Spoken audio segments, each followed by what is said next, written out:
নরসিংদীতে কমলা চাষ করে নতুন চমক সৃষ্টি করেছেন ফরিদ গাজী। ১০৮ শতক জায়গা জুড়ে সারি সারি কমলার গাছ, প্রতিটি গাছের নিচ থেকে উপর পর্যন্ত কমলায় ভরপুর। প্রতিটি পাতার ফাঁকে ফাঁকে ঝুলছে দেখতে চমৎকার, খেতে সুস্বাদু হলুদাভ রঙের কমলা। প্রথম দেখাতেই যে কারো মনে হতে পারে এটা বিদেশের কোনো ফলের বাগান। চারপাশে কমলার চোখ জোড়ানো দৃশ্য বিমোহিত করছে সবাইকে। দেখতে যেমন মনোমুগ্ধকর, তেমনি স্বাদেও অনন্য। কমলার বাংলাদেশে অনেকেই চিন্তা করে যে বাংলাদেশের মধ্যে এই কমলা হবে কি হবে না, তবে আপনারা তো আসছেন, দেখতেছেন যে কমলাগুলো প্রচুর মিষ্টি। আমি এর আগেও কয়েকবার এসে এখান থেকে কমলা নিচ্ছি, তো কমলাগুলো খুব মিষ্টি। রসালো ও ভিটামিন সি সমৃদ্ধ এই কমলার বাগানটিতে কমলা চাষ করে কৃষিতে নতুন চমক সৃষ্টি করেছেন নরসিংদী সদর উপজেলার চিনিশপুর ইউনিয়নের সোনাতলা গ্রামের বাসিন্দা ফরিদ গাজী। পেশায় তিনি একজন নার্সারি ব্যবসায়ী। চারা সংগ্রহ করার সুবাদে দেশের বিভিন্ন স্থানে ঘুরে ঘুরে কমলার বাগান দেখে মুগ্ধ হন তিনি। সংগ্রহ করে নিয়ে আসেন বিভিন্ন জাতের কমলার চারা। তারপর তার নিজ নার্সারি মাহের গ্রিন গার্ডেনে পরীক্ষামূলকভাবে ১০৮ শতক জায়গা জুড়ে রোপণ করেন ১০০টি চারা। সফলতা লাভ করেন প্রায় ৩ বছর পর। আমি একসময় এই কমলা বাগান দেখার জন্য সিলেট সাতাক পর্যন্ত ঘুরে আসছি, কিন্তু কমলা বাগানের সেই ভিউ আমি পাই নাই।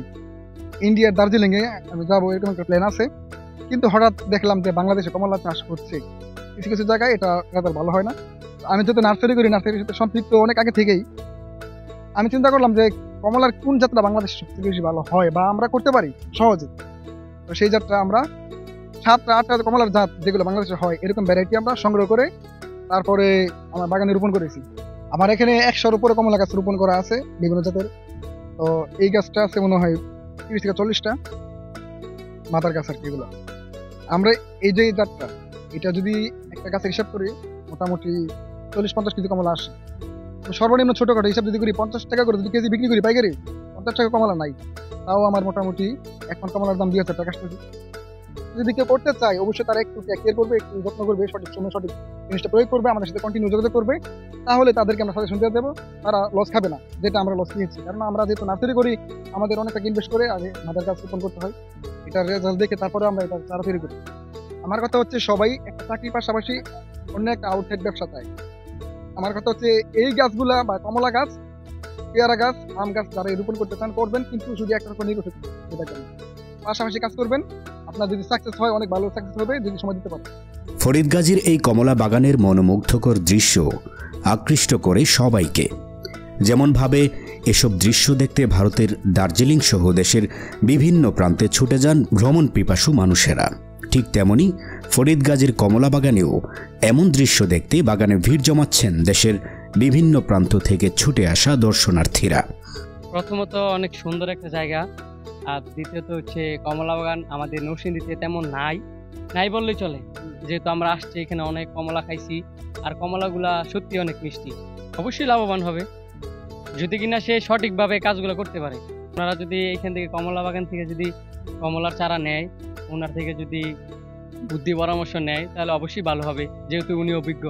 নাম হচ্ছে হাসিবুল হাসান শান্ত, সবাই জ্যাকে শান্ত নামে চিনি। নরসিংদী থেকে কমলা বাগান দেখতে গিয়ে ডাক্তার মাসুম মিয়া বলেন, নরসিংদী সদরে এত সুন্দর কমলা বাগান রয়েছে, এটা নিজের চোখে না দেখলে বিশ্বাসই হতো না। প্রতিটি গাছের নিচ থেকে উপর পর্যন্ত কমলা দিয়ে ভরপুর। আসলে বাংলাদেশের কৃষি খাতের জন্য এটি একটি নতুন চমকই বটে। আমি আশা করব আমাদের তরুণ প্রজন্মরা এই বাগান দেখে অনুপ্রাণিত হবে এবং এ জাতীয় কমলার বাগান করে বেকারত্ব দূরীকরণে অগ্রণী ভূমিকা পালন করবে। আমি কখনো কল্পনা করি নাই যে নরসিংদীতে এত সুন্দর একটা কমলা বাগান হবে, যা বাংলাদেশে শুনেছি অনেক বিভিন্ন এলাকায়, সিলেট ওইদিকে কমলা চাষ হয়, কিন্তু নরসিংদীতে এত সুন্দর একটা কমলা বাগান হবে। হ্যাঁ, এত মিষ্টি, খুব সুস্বাদু কমলাটা। আমি খেয়ে খুবই অনেক তৃপ্তি পেয়েছি। এবং এখানে ওনার পর্যাপ্ত পরিমাণ চারা আছে। যারা ছাদ বাগান করতে চাচ্ছেন, আশা রাখি এখান থেকে আপনারা যদি কমলার নিয়ে যান, গাছগুলো অবশ্যই হবে ইনশাল্লাহ। ওনারা যেভাবে পর্যবেক্ষণ করে দেখিয়ে দিবে, সার দিতে বলবে, পানি দিতে বলবে, এভাবে দিলে অবশ্যই ইনশাল্লাহ এখান থেকে গাছগুলো হবে। আমিও কিছু গাছ নিয়েছি, ইনশাল্লাহ দোয়া করবেন যেন আমার গাছগুলো হয়। খুব ভালো লাগছে ওনার গাছ এবং ওনার বাগানটা ঘুরে দেখে। তরুণ ও বেকার যুবকেরা কমলা চাষের মাধ্যমে বেকারত্ব দূর করতে পারে, সেই প্রত্যাশা করছে এলাকাবাসী, যার বাস্তব উদাহরণ নরসিংদীর কমলা চাষী ফরিদ মিয়ার। গণকণ্ঠর ডিজিটাল প্ল্যাটফর্ম থেকে এতক্ষণ আপনাদের সাথে সংযুক্ত ছিলাম নরসিংদী থেকে আমি জহিরুল ইসলাম।